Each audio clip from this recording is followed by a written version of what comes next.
what are you doing here? Like, why are you here? Why are you here? Like, what? What is the goal? What is the point?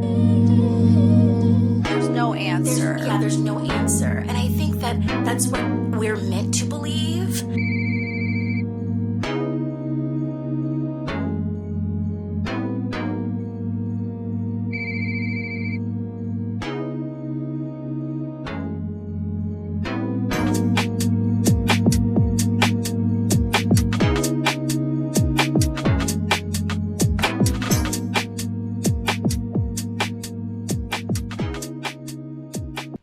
Here we are.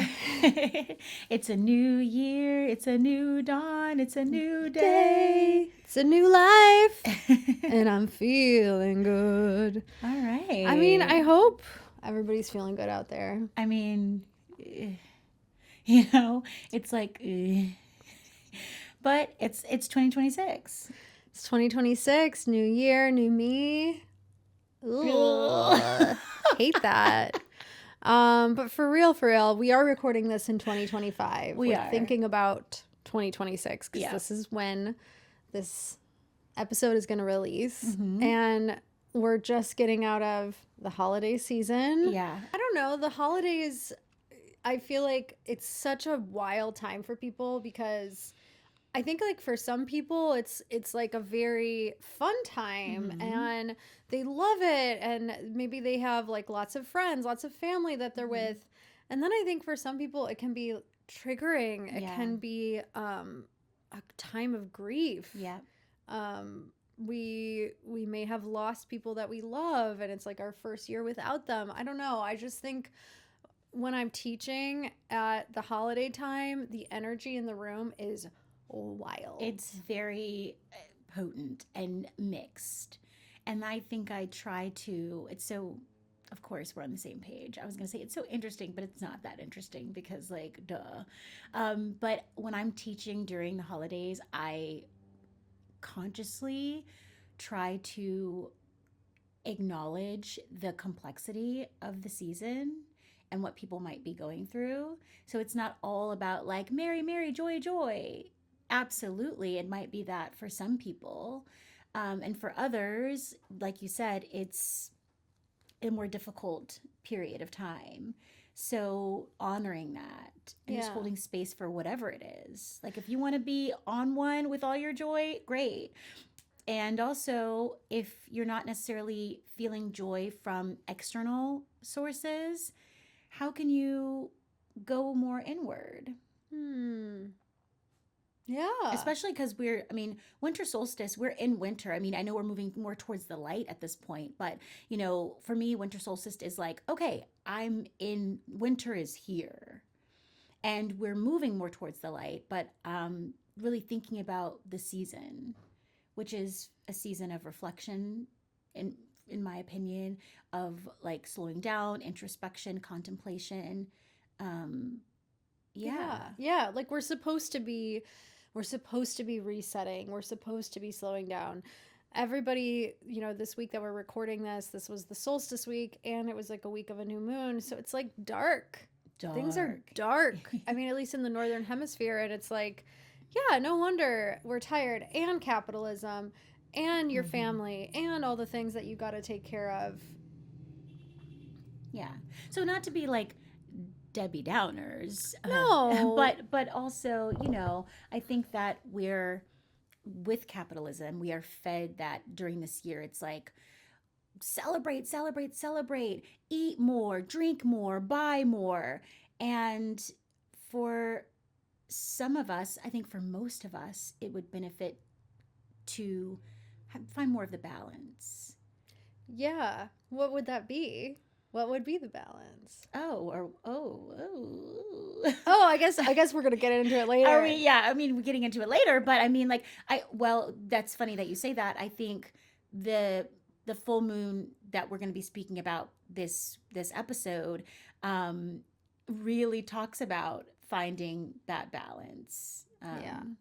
Yeah, and it's also like I will say I really appreciate when teachers actually do hold space for the multitude of emotions that we hold as humans. I think that we've been talking about this more in yoga as of late. Mm-hmm. But like to hold space for people to not just be like, yoga makes you feel good. Everything feels good. Oh, We yeah. are feeling good. Good vibes only. Hashtag. And it's like, the no. the love and light downfall. That's right. That's funny. Or like just like the spiritual bypassing, like all of that. I think that I'm really happy to say I think that we're moving on out of that world. At least like the yoga that I've been around in LA as of the last few years feels very like grounded and realistic. Because being a human is, we got to keep it real. Keep it real. It's not downer. It's just honest. Yeah. Oh, I love that. That's like a say. That should be on a t-shirt. Copyright. Should we put that on a t-shirt? It's not downer. It's just honest. Yeah, I don't know. That kind of sounds pretty downer. Like imagine wearing that shirt and everyone's like, okay. Kind of feels downer to me, but I'll get it. Please. Hello? Oh, hey, Court. Hmm? The universe called. What did they say? There's no place like home. Oh.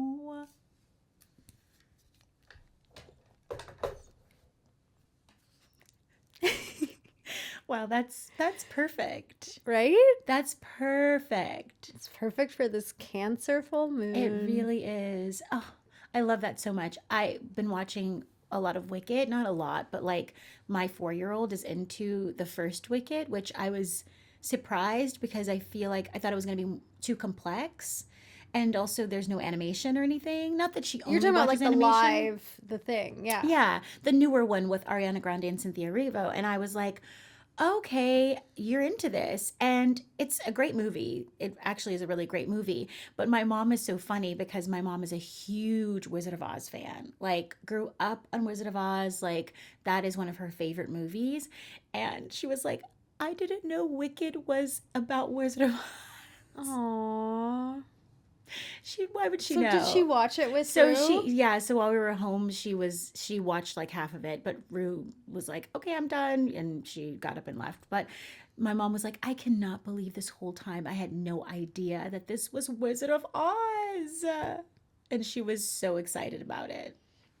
Yeah. I love that. I like the story of Wicked because it gives us the backstory. It's like, how did we end up this way? Yeah, Love it. How did the Wicked Witch become wicked? How? I love it. Wicked for good.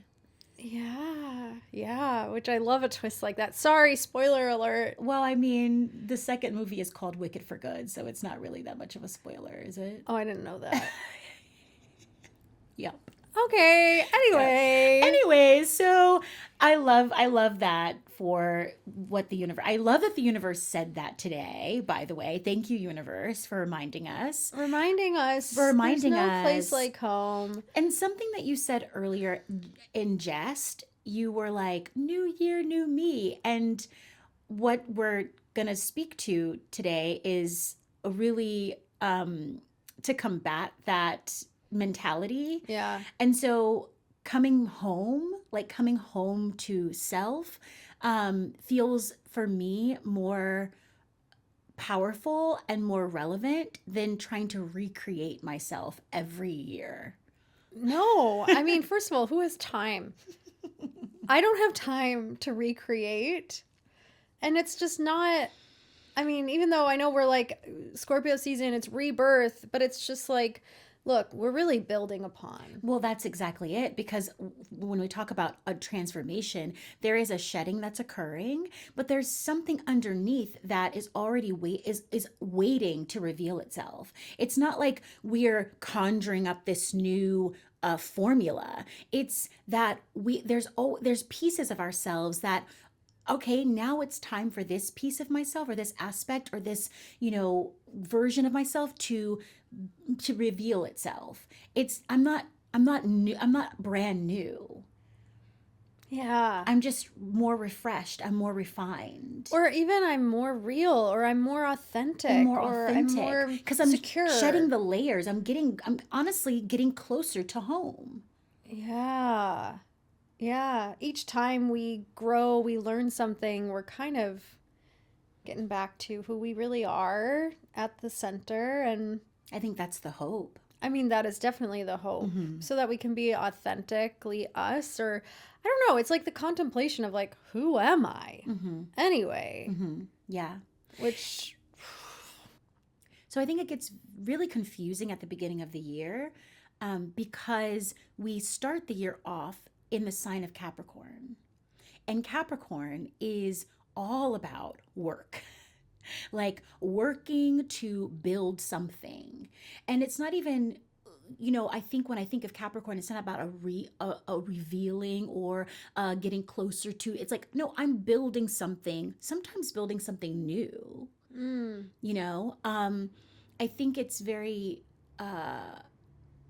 I think it is very applicable to where we are culturally, politically, like tearing everything down and building anew because what lived before just doesn't work anymore. it's not working. Or never really did work, quite frankly, I think. Listen, capitalism doesn't. But, so I think in those ways to build anew makes sense. And so we start the year off in Capricorn. The sun is in Capricorn. It's a cardinal earth sign. So Yeah. cardinal it starts the season, right? It's setting us out. Yeah, it's setting the stage in a way. That's what we're For talking about. We're setting real. the stage. Yeah. And this earth sign means that for me, earth signs are reliable. They are, there's a groundedness. There is a determination. I think I used that word already for Capricorn. Ooh, I like that word. That's so specific. Yeah, there is something about that when it comes to earth signs. So it's ruled by Saturn, which is the planet of discipline, of restriction, of responsibilities. So they're very ambitious and practical.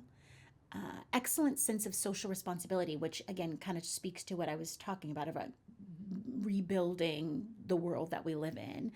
I feel like they're so ethical. Oh, that's good. Like every time, I talk about my sister a lot. My sister is a Capricorn. Everything that she does is with like an ethical mindset. She's always thinking about what is the right thing to do versus like it's right and wrong is really clear for her. And it's also in a way that it's ethical and practical at the same time. Like Absolutely. like her heart is in it, but it's also like, well, this doesn't make sense. X, Y, and Z doesn't add up. So no, that's not the way. Yeah. It's pragmatic. Honestly, I trust that. I love that feeling. It's not fun or exciting. Sorry, Caps. I would not be like, wow, y'all are so fun. They are funny. They are funny. The dry humor is real with Capricorn. So real. But at the same time, gosh, having that kind of reliability where you're not wondering if what they're doing is honest or what they're doing is the right thing. You're like, oh, thanks. That feels nice. Would you consider your sister, because I have written here, they have a caution that allows them to advance slowly and steadily to the top. Would you consider your sister to be a cautious person or a more like guttural person? Cautious. Cautious. I mean, when I told my sister that I was ready to buy a house, she was like, are you sure? Do you know how much this is going to cost you? You have to think about X, Y, and Z. Yes. Really think about it, but really think about it. Yeah, but you really told think me about this. it. Yeah. Everything that I do is like, hold on. Hold up. I mean, she's a big sister. So Yeah, it's like, yeah. that's how it's going to be anyway. But it's like, hold up. Yeah. She's not the one who's like, go off. Let's do it. Yeah. Oh, yeah. She's not expanding. It's not like a Sagittarius who's ruled by Jupiter. It's like, yeah. let's check all the boxes. Yeah. But when she finally does give you that go ahead, it's going to be because everything is lined up and it's quote unquote right. We just went to Portugal in October. My sister had a little like case that had all these plastic squares, that you could seal up, that had every single like pharmaceutical, like over the counter pharmaceutical thing. Right. Like she's like, do you need anti-diarrhea? Do you need Tylenol, ibuprofen? She's got Neosporin. She's got Band-Aids. She's got everything, and she's got it with us during the day. Well, we're just out on like an excursion looking at like a tour. I love that. It's nice to have around. Honestly, travel with a Capricorn. I love that. Okay, so we know what the Capricorn energy is. The sun is in Capricorn. Mercury, Venus, and Mars are also in the sign of Capricorn. Okay. Hold on. Let's just Mercury. Okay, that's nice. That's a very thoughtful way to communicate. Absolutely. Yep. And we have Venus in Capricorn, which is like when we're dealing with relationship, it's again being thoughtful, being more meticulous, and being methodical, which doesn't sound as romantic. I get it. It's not as romantic. It's not as spontaneous. But like, who's going to plan the date night? Who's going to plan, what you're going to do The when next you're going to do 5 things? years. Like What's your 5-year plan? yeah, what's your 5-year plan? I mean, when we're talking about relationship, and this is not just obviously romantic relationships, but like just in relationship with other, that Capricorn energy is what will hold things together. It's giving daddy energy. Oh, yes, you had said this before. Hey, You hey, had said daddy. this to not hey, daddy. I love it. right? Like it's like I got this. Yeah, I got you. you. You don't have to worry about a thing. I got you. And That's honestly, sexy. with Mars and Cap, it also means that like the fights or the disagreements or the headbutting, is I was gonna say headbutting, no pun intended, but actually goats don't headbutt, do they? Oh yeah, no, they do. Okay, because I was thinking more about the ram, but I was like, oh, no, do they goats? do. My mom's friend, I don't think she's friends with her anymore, had goats, and one of her goats like attacked my mom once. Oh my god! Like he like headbutted my mom. She was like, "Yeah, that goat. I don't know what his Not deal that was." goat. Yikes. Okay. Or I've actually seen like goats do that together. Okay, I think so they play. okay, that so way. that was okay. I wasn't far off. So I would say just the conflict that you might experience during this time doesn't feel as explosive with Mars and Capricorn. Yeah, maybe But- it's a more like Mhm. maybe they're sitting down and they're like writing down Yeah, but what happened. because Mars is the planet of action, maybe the plans that we want to, or the strides that we want to make might feel more contained. That's not the word I want to use. maybe but- realistic. Oh, Like as you great head spin. out, it's like Yeah. doing something with a realistic way instead Yeah. of it being like, I don't know, like you're just doing it without thinking Or just ahead. more You're kinda- intentional. yeah. To me it seems like a lovely combo right now. I Yeah. think we can all use a little bit of Cap energy like that. So lots of Cap energy. Yeah. And then we have Sun, Venus, and Mars conjunct, which means that they're really close together. So they're like feeding one another a bit, right? So it's all that Cap energy that's just like feeding itself. So it's heavy Cap energy. And then we have this full moon in Cancer, What a beautiful place for the moon. Moon loves Cancer. which is actually opposing Mars at the time. So it's like, what does that mean when planets are opposing one another? It's not squaring, but there is a relationship there. And I just think like with the moon being so fluid and so sweet and so nurturing, and Mars kind of being, well, realistic. right. I think what it's giving is Yeah, it's giving balance. it's giving balance. I have, if Cap moves slow and steady due to Saturn's deliberate nature, Cancer moves quick and fluid due to the moon's fluctuations. So it's literally what we were talking about earlier of, yes, we want to start the year off. I think it's just innate in us. And also it's fed to us and kind of programmed in us, just again, capitalism. But I think it's also innate of like, okay, the beginning of the year, the Gregorian calendar year anyway. Yeah. I want to maybe set some goals, or I see where I want to go, and I have plans for myself. And I think that is wonderful.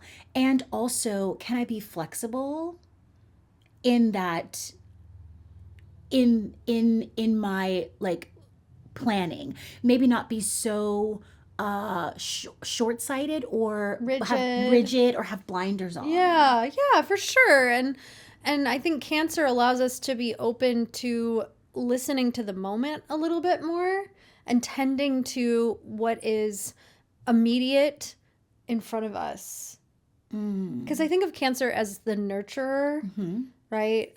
It's giving mommy energy. It's giving mommy and daddy energy. Yeah, it's like that kind of balance of being like, well, what's going on right now? Hi, Pickle. Speaking of nurturing. Hello. Oh my God, she's got to smell your Are you ears. tickling me? What is happening? Got to smell your eyes. And that's kind of the gist of it. And I think Cancer, in general, Cancer is ruled by the moon overall.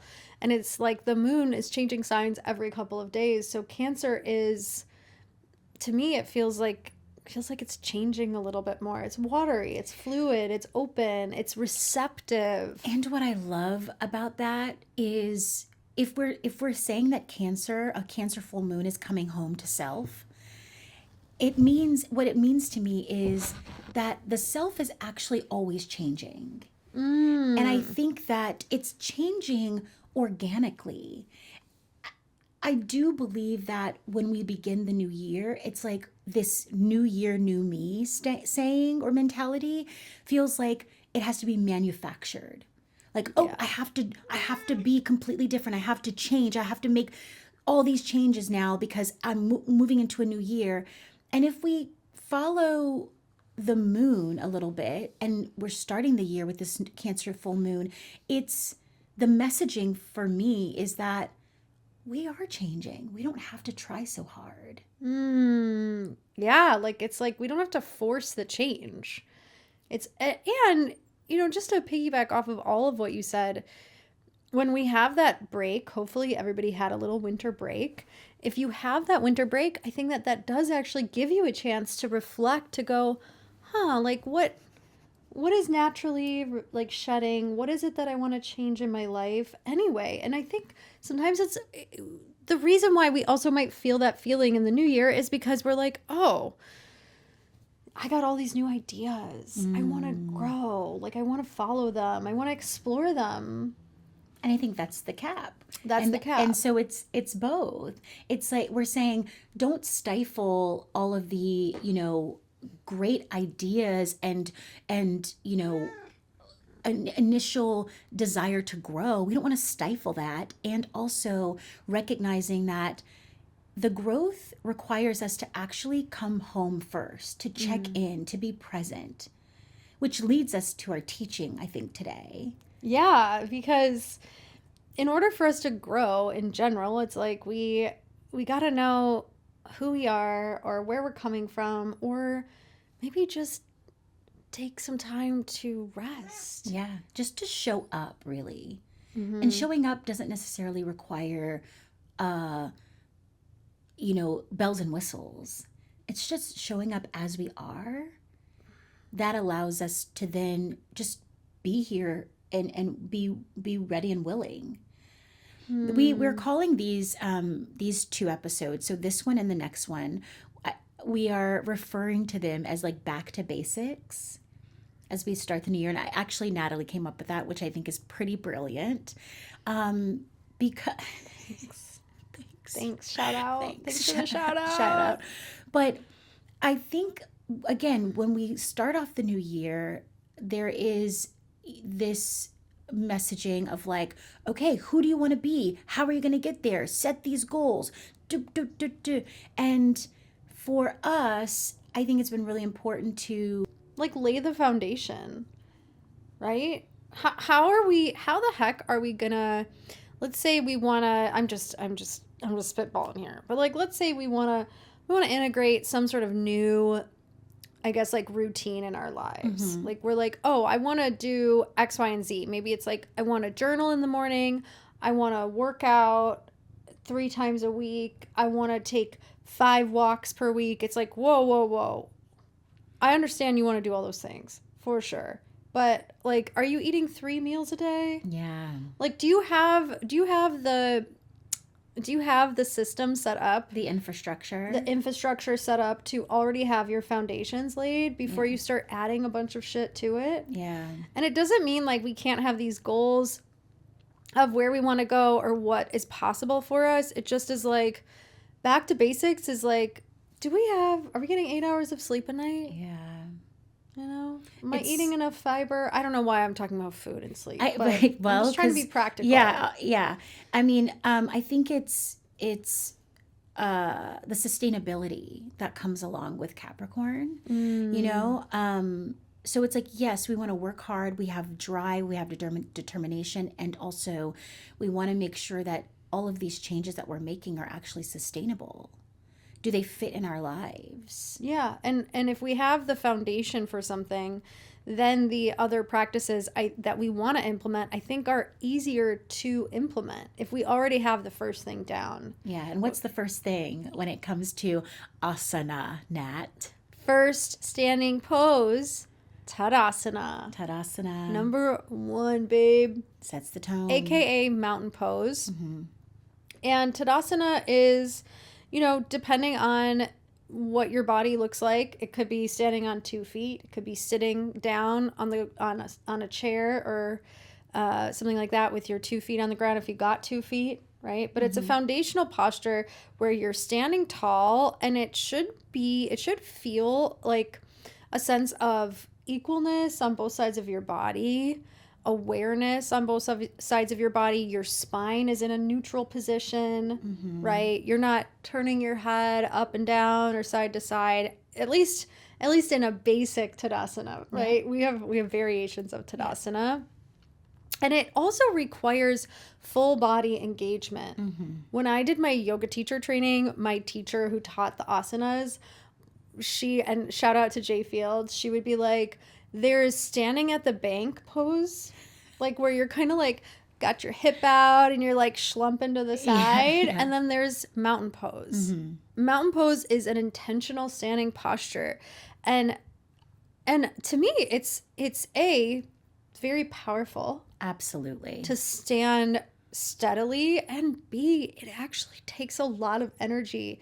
If you have you ever taught like mountain, like for real? What, okay, can you cue us through it? Oh, okay. What if I'm cueing mountain? I always start at the bottom. So I will say, look at your feet. Maybe you lift all 10 toes, pressing into the 4 points of the feet. Some say 3, but I say the base of the big toe, the base of the pinky toe, inner heel, outer heel. I separate the two. There's a slight lift in the arch. You can release your toes back down with ease. I would say energy traveling through the soles of the feet, up the legs. You're going to hug your inner thighs. So your calves are moving towards the center line. Your kneecaps are moving up towards your pubis, or moving up towards your hip bone so that your quads are engaged. Your glutes are on, so you're moving your tailbone towards your heels. I would say lengthen the sides of your body, maybe even moving the shoulders up towards the ears and then roll them back and down. You'll feel your collarbones broaden. And now see if you can also broaden the upper back as well, right? So in core is engaged, you're rotating your palms to turn them forward. So your shoulder bones are moving back. Move the head back slightly so that your ears are right over the shoulders, and make sure that your chin is level to the earth. Yeah. And then I would say soften your jaw, maybe even bringing the tip of your tongue to the roof of your mouth or behind the top teeth so that there's no tension in the jaw hinges, pulling through the crown of the head. That was gorgeous. That's how I would teach it. No notes. Nothing's about that. But I'm like, wow. No, that was so thorough. And look, how complex is that? That's just a standing. The legs are working, like your legs and your core are working. So your posture, I don't know if anybody's like actually paid attention to posture before, but like I get tired. My back gets, if I'm like really trying to like refine my posture, I'm fucking tired. Like my core is tired, my back muscles are tired. Like I'm working. Yes. And I'll also say, yes, tired, but also feels a lot better. energetically and physically than for me to do like weird schlumpy things with my body. For sure. And I also love how you cued it from the ground up. You know, I know like as a teacher, I like to cue from the ground up because typically if we're talking about foundation, and we're talking about it figuratively, and we're talking about it in asana, but it's like typically I usually tell people, I'm like, if your feet are in the right spot, if in a standing pose at least, then the rest of your body can follow. Like I didn't even mention the paralleling the feet. I skipped that part, but like I usually say feet hips width distance apart, although I know that like classical Tadasana would bring the feet together. But I just find in my body it feels a little bit better to have the feet slightly, apart. But I would, make sure that the feet are parallel because just like you said, it starts from the bottom. That's right. Yeah. I mean, also, people's hips are literally set differently. Yeah. Not everybody's hips are actually parallel. Ooh, so you would even say like maybe allowing that's an interesting because like when I train a client Yeah. for personal training, Yeah. strength training, when I have them do a squat, Yeah. I have them stand and I go, give me like a tiny little hop and see where your feet land. What's most comfortable for your body? And there's some people that just have a turnout. Yeah, because if feet are parallel, especially like let's say if you pronate or if you supinate or if you think about like the knees falling in. Oh, I didn't really think of it in that way because I'm always thinking about the feet, but you're so right in that. That's really good input and insight. Yeah. Because like some people, that's just how they naturally are. I think that there's a difference between somebody not being like somebody doing that and it's like a weird sort of adjustment compensation thing versus like, oh no, your hips are just set that way for whatever reason. That's how your bones structure is. I would look at their feet and then I would look at their hips. So I would say if the feet are turned out and then I feel like their hips are jutting forward, right? And they're like negating the natural curve in the lumbar spine, then maybe I would say try this and try moving your hips back and then scooping tailbone. Maybe I would, but yeah, you're right, looking at the body fully, looking at the whole person, which is us being authentically ourselves. And you can also do Tadasana laying down. You sure can. Yeah, I love teaching Tadasana on the back, although because of my butt sticking out, it's kind of a problem. Yeah. I can't be like straight on my back. So like, I don't know. Yeah. I guess you could either place something underneath like the rest of your back to kind of offset like maybe the booty. A rolled blanket or something. That's right. But sometimes like this week I taught a warm up where we were on our backs, we stretched out our hamstrings, then we set the foot down and we did mountain pose. And then I had them do a tree pose on the back and the leg that's straight. I was like, activate it like you're a mountain. Then reach your arms overhead. And then later I'll teach it standing. And it's like we already have that, in our body. Well, Tadasana, to go back to what we're speaking to, not that we're going back where it's a fluid conversation, but it really is the blueprint for all other standing poses. Yeah.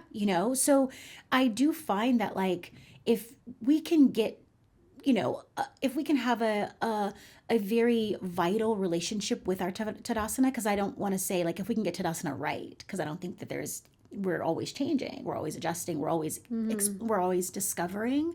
But if we can have a really present relationship with Tadasana, I think it opens the door for that to show up in every other posture that we see on the mat. That's right. And off of the mat, quite frankly. But that's right. I mean, the action that you're talking about when you were cueing the pose before, like how your feet are and like activating your leg muscles and your tailbone lengthening, I think that you can find that in a warrior too. Absolutely. I think you can find that in a back bend even. Absolutely. Like it can be such a foundation to grow from, which I think is why we're talking about Tadasana, just because it's sort of a forgotten pose, but it's so practical.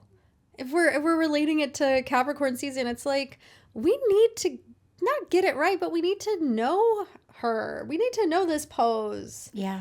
And every time that I have cued Tadasana in a class and given people a moment to really land in that pose, I notice that a lot of people finally exhale. because I think of it as home base. I know that so many of us also would describe down dog as like, it's a home base or like a resting pose or even child's pose where to meet up. But I quite often find myself instructing my students to meet me in Tadasana. Yeah. Meet at home base, and then we can then move into the second sequence, or then we can move into whatever it is that we're doing. But to me, that's how it really equates, or that's how it relates to Cancer, is because it feels like a home base. And I feel like even though it's such a powerful pose, I find it to be such a vulnerable pose because you're just standing there and people want something to do. You know what I mean? It's like, oh, I need to be distracted. I need to be doing something, or I need to have my head down so that people can't see me. You're just standing there. I'm asking you to stand in stillness and breathe in your body. Be you. And be you. Be you. That's it. There's no decoration. There's no decoration. Yeah. Yeah. Which, yes, is very vulnerable. And again, it's also very powerful. It gives us a chance to just be who we are and know that we're enough just as we are. And if we're thinking about Cancer as the nurturer, the nurturing sign loves you just as you are. Absolutely. With nothing extra. You don't have to be anything more than who you are to be loved. There's this quote that we found, Alana Cavalia, and I love it because it talks about mountains and rivers, which I think is Cap and Cancer. Ooh, yes. So I'll just read. The posture itself promotes the stillness, strength, relaxed power, and stability we associate with mountains. She explains the inseparable relationship between mountains and rivers, both represented by the Indian god Himavat. Would you say it that way? Or Himavat? maybe. Imavat, okay, who represents the Himalayas and is also considered the father of Ganga Devi, the goddess of the Ganges River. Okay, Indians' most sacred river. Okay, cool. Well, I'm back, guys. Okay, when we stand in Tadasana, the head being nearest to heaven is where we receive the blessings that flow through the rest of our body like a river. Oh, I love that. When we stand in Tadasana, the head being nearest to heaven is where we receive the blessings that flow through the rest of our body like a river. What I love about that is I'm getting the image of, yes, we're standing in stillness, but how there's so much going on underneath the surface. I mean, literally. Literally, and also just energetically. When we're practicing yoga, at the end of the day, I'm always thinking about prana. I'm always thinking about energy. It's kind of the reason why I like practicing asana more than anything. Yeah. Shapes are fun, but I'm like, ooh, the prana. You're moving that energy. Moving that energy. I'm in my nadis. I'm tapping into the chakra system. I was just about to talk about nadis. Oh, we're so in sync today. But you know that picture? There's a picture of someone sitting. There's always a picture of someone sitting. There's always a picture. In Sukhasana. But it's the picture of the nadis, and it's like, we have it in our teacher training manual, but it's like, there's all these like, crazy lines that intercept and that cross, and it's like full, because it said that, we have anywhere from 72,000 to 350,000 nadis in the body. And so, yeah, that's exactly what I think of when you're standing in Tadasana. There's stillness externally, sure, but even the breath is moving the body subtly. But I just think about all the energy that's flowing. Yeah. I also, like when you say that, it also makes me think about how when we actually give ourselves a chance to maybe be still or be in our body, that it actually gives us a chance to allow our energy to flow the way that it's kind of supposed to. Because we're actually giving it a moment to. Because sometimes in our day-to-day, we're not in meditation, we're not in that zone. Things might be stagnant, be stuck, and then finally it's like we just stand in our home base, and everything's flowing. Literally in our home, because this body is our home. It's the home of our spirit, our soul, our prana, life force. It is the vessel. So we're literally standing in our home that we carry with us. That we carry with us. Like we're like a little, oh my gosh, a crab. Oh my God, we're like a crab. Just crawling around, and we're, for better or for worse, this is the body that you have. Like I sometimes I'll tell you, I have a lot of chronic illness things that I struggle with, and it's like, this is still my one precious body. This is the body I'm in. Mm-hmm. And I know a lot of people have a lot. So like sometimes I'm cautious to talk about the body in this just like beautiful, magical way, because sometimes I'm like, look, being in this body is not always easy. Oh my God, no. I would say most people that take class are in pain when they're in their bodies. I'm sorry, Debbie Downer, keeping it real, but mention it. Yeah, there's discomfort, and even if you could consider yourself to be someone who, doesn't experience a lot of physical like ailments. Yeah. Have you been in a chair pose for 10 breaths?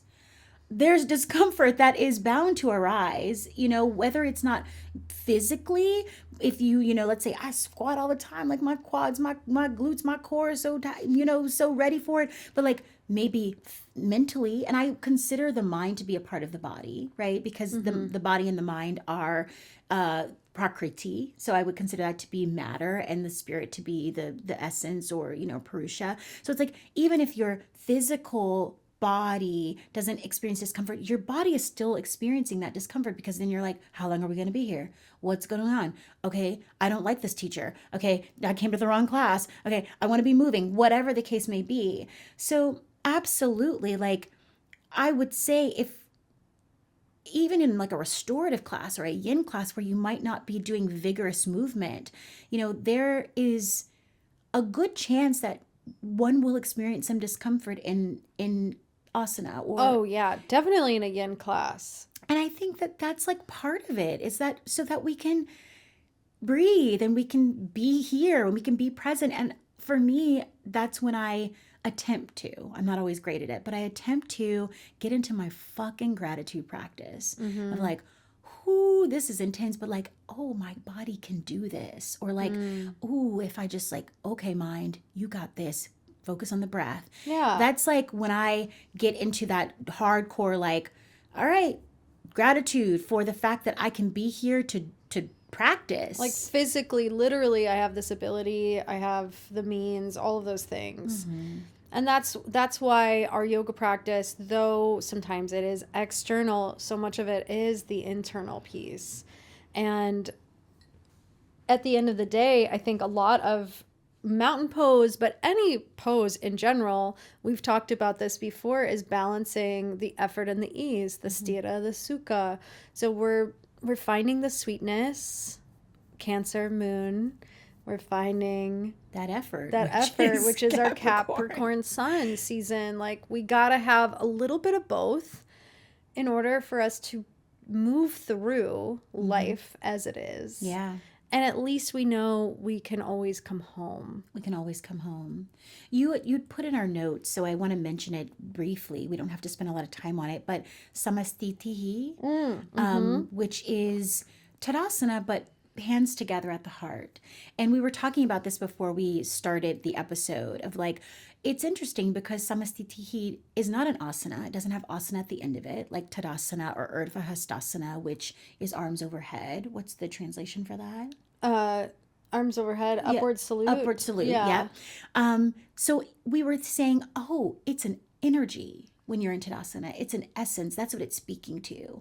And it's speaking to, like sama means equal or same. Stitihi means to stand or establish. Yeah, to establish the equalness to, and when we talk about, I think about coming home, it's like especially the hands coming together at the heart and being like, I'm back to myself. I'm finding that equal balance. It's the energy, not just the pose itself, the energy that we bring to the pose, which is feeling a sense of equanimity. Yeah. And even in our practice is giving ourselves a practice of equanimity. Equanimity is not always there, but it's something that we can practice. That equal standing, that steadiness, and what else were we going to talk about? Oh, we were also going to talk about the variations, which we kind of tapped into. We did. We kind of talked about that a bit. I mean, I think samastitihi is it is a variation of Tadasana, if you will, but in a more energetic way. Yeah. But you spoke about how you can do it on on your back, how you can do it seated in a chair. There's so many ways, I think, to be able to explore the shape, depending on what one's body needs. Or your energy. Yeah. There's also one leg mountain pose. Absolutely. Which is a fiercer posture. Yeah, I do that a lot in class. I almost always. Me too. Because even though it's challenging, it's kind of an accessible, challenging posture. Totally. And when we talk about foundations, I think about that as like a foundational balance pose. I do too. I mean, mountain could be a foundational pose that's for balance. What if you closed your eyes in mountain? Yeah. What if you took your eyes to your fingertips, which I often teach when I'm teaching a class on drishti, is to stay with the fingertips, right? But yeah, Tadasana is the beginning of the sun salutes, which I think is also says something. It's like it is the beginning. It is the beginning of that movement, which is so so what's the word I'm looking for? That's familiar, but not. Natalie, you always help me with my words. Oh, sorry. I was waiting for you. No, it's. I was gonna say my personal thesaurus. I'm actually what is Courtney trying to say? No, it's it's familiar. It's familiar. It's comforting, and then it's also it's establishing our focus. It establishes us in the moment. It's not only the first posture of a sun salute, it's the last. Yeah. It's a circle. It reminds us of the cycle.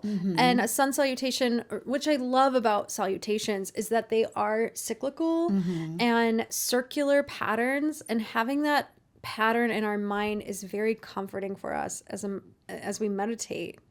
This is so good, because you just organically moved us into this last little piece that we're going to talk about, which is that we just came out of a year 9. Yes. And we're moving into a 1 year. Yeah. And you're talking about cyclical. You're talking about the cycles, and how year 9 is all about shedding. Endings. It's endings. And we moving into a 1 year, which is a new beginnings, leadership, innovation, personal rebirth. And we were just talking about this earlier. Rebirth is not necessarily starting all over, but it's, emerging as a wiser, kinder, more empathetic, stronger, more awakened version of ourselves. Yeah. Yeah. I think about just because maybe something might have crumbled or fallen a little bit, sometimes it gives us a chance to rebuild something with a little bit more of our insight and what we've learned to build things in a way that works better for us, at least as we are now. So it's it gives us a chance. It gives us a chance. Yeah, it's hopeful. I think it's hopeful. And if you feel hopeful right now, lean into it. Yeah. So a 1 year is about activating your I am consciousness, taking charge of your destiny, and planting seeds for the next decade through bold, courageous actions, self-identity, which I think is what we're speaking to, and unique creation, which is also gives me Cancer, because it's that water, that fluid. So it's not like we're doing an overhaul every year. I think that's what we're trying to say, is we're not doing an overhaul. We are making adjustments according to who we're stepping into for this chapter of our lives. We're just making adjustments. We're showing up, we're coming back home, and we're going, oh, this is my home. Maybe I want to take this out of this corner and put it over here. Maybe I want to rearrange my living room. Maybe I want to add a picture over my bed. We're just making adjustments to our home. Just making little tweaks, making it more comfortable, perhaps. Making it more sustainable, and really tapping into what our foundations are. and making sure that we take time to take care of ourselves.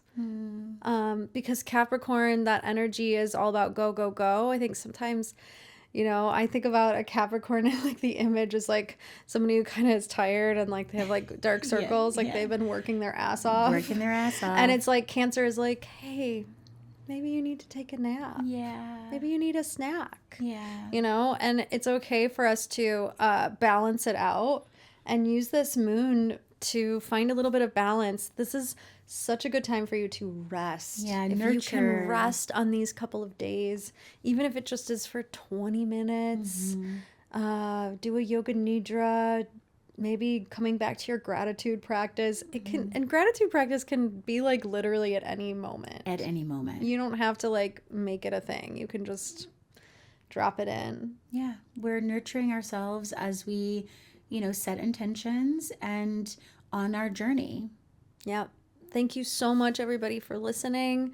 Make sure that you subscribe to us on Substack, Instagram, TikTok, anywhere that you listen to your podcast. But the Substack is the main one because we don't know what will happen to Instagram. We don't. We don't. But for so far, I think Substack exists. Yeah. And we'll catch you for the new moon in Capricorn coming up in a couple of weeks. Be well. Bye. I love how Pickle's asleep right now. Knock. Passed out. Talk about rest. Talk about rest. She's leaning into it. The Universe Called Podcast with Natalie Burtney and Courtney Sauls. Theme music by Chit Cray, Studio Inertia. Special thanks to Donna and Robbie Falks.